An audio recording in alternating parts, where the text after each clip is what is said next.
Hey everyone, welcome back to the channel. We all love the World Cup, right? The drama, the passion, the unforgettable goals. But beyond the packed stadiums and global celebrations lies a hidden history, full of bizarre tales, forgotten heroes, and controversies you probably never heard about. Today, we're diving deep into the untold stories of the FIFA World Cup, from a stolen trophy found by a dog to a war sparked by a football match. Get ready to see the world's biggest tournament like never before. So, let's rewind to the very beginning. 1930, Uruguay. FIFA President Jules Rimet's dream of a global tournament was finally a reality. But it was far from the slick event we know today. Getting teams to even show up was a huge challenge. The journey to Uruguay was a long, expensive boat trip, and many European nations simply said no thanks. In the end, only 4 European teams made the journey, all on the same ship, the SS Comte Verde. Can you imagine the French, Belgian, and Romanian teams, plus Jules Rimet and the trophy itself, all sailing together for 2 weeks? They even picked up the Brazilian team on the way. Talk about a pre-tournament bonding session. The first World Cup was full of quirks. In the final between Uruguay and Argentina, both teams insisted on using their own ball. The solution? They used the Argentinian ball for the first half and the Uruguayan ball for the second. Argentina was leading 2-1 at halftime, but Uruguay stormed back to win 4-2 with their ball. Coincidence? Maybe, but it's one of those fun facts that make the early days so fascinating. Now let's jump to the most famous trophy in sports, the Jules Rimet Trophy. Its story is crazier than any Hollywood movie.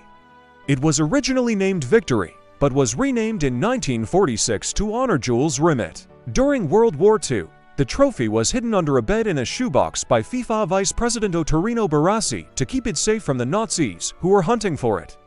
But that's not even its wildest adventure. In 1966, just months before the tournament in England, the trophy was stolen while on public display. A massive police investigation was launched, and a ransom note was even sent. The whole country was in a panic. But the hero of the story wasn't a detective, it was a dog named Pickles. Just 7 days after it was stolen, Pickles was out for a walk with his owner in South London when he sniffed out a newspaper-wrapped package under a bush. And there it was, the Jules Rimet Trophy. Pickles became a national celebrity, was invited to the celebration banquet, and even got a year's supply of dog food. A true legend. Tragically, the trophy's story doesn't have a happy ending. After Brazil won the tournament for the 3rd time in 1970, they were given the trophy to keep permanently, as per the rules. In 1983, it was stolen again, this time from the Brazilian Football Confederation headquarters in Rio de Janeiro. It was displayed in a cabinet with a bulletproof glass front, but the thieves broke in through the back, which was made of wood, and pried it open with a crowbar. This time, it was never recovered. It's widely believed that the thieves melted it down for its gold. A heartbreaking end for such a historic prize. Now, let us talk about a team you've probably never seen play at a World Cup, India. India qualified for the 1950 World Cup in Brazil by default because all the other teams in their qualifying group withdrew. But here's the twist, India withdrew too. For decades, the popular story was that they weren't allowed to play because they insisted on playing barefoot. It's a great story, but the truth is a bit more complicated. While the barefoot rule was an issue, the main reason was likely that the Indian Football Federation just didn't take the World Cup seriously back then. For them, the Olympics were the most prestigious tournament, and the long journey to Brazil seemed like an unnecessary expense. It's a massive what-if in football history. The World Cup has also had its share of political drama. Forget on-field rivalries for a second.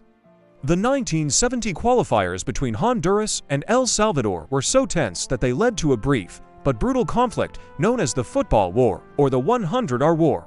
Tensions over land reform and immigration were already sky-high, and the 3-legged playoff series was the spark that lit the fuse. Riots broke out, diplomatic ties were severed, and a border war ensued. It's a chilling reminder that sometimes football isn't just a game. It's a reflection of deeper societal conflicts.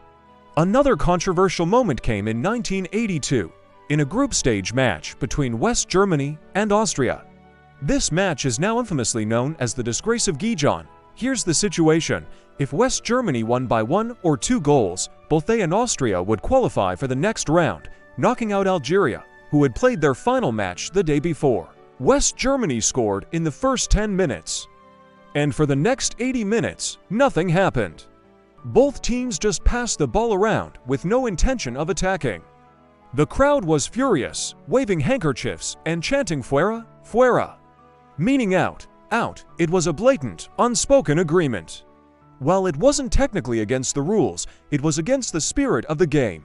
Because of this match, FIFA changed the rules so that the final group stage games are now played simultaneously to prevent this kind of collusion from happening again. And what about some of the lesser-known heroes? Think of just Fontaine of France. In the 1958 World Cup, he scored an unbelievable 13 goals in just 6 matches. 13. It's a record for a single World Cup that still stands today, and it will probably never be broken. What's even more amazing is that he did it wearing a borrowed pair of boots. His own were broken, so he had to borrow a pair from a teammate. He wasn't even supposed to be France's main striker. Injuries to other players gave him his chance, and he seized it in the most spectacular way possible. A true masterclass in goalscoring.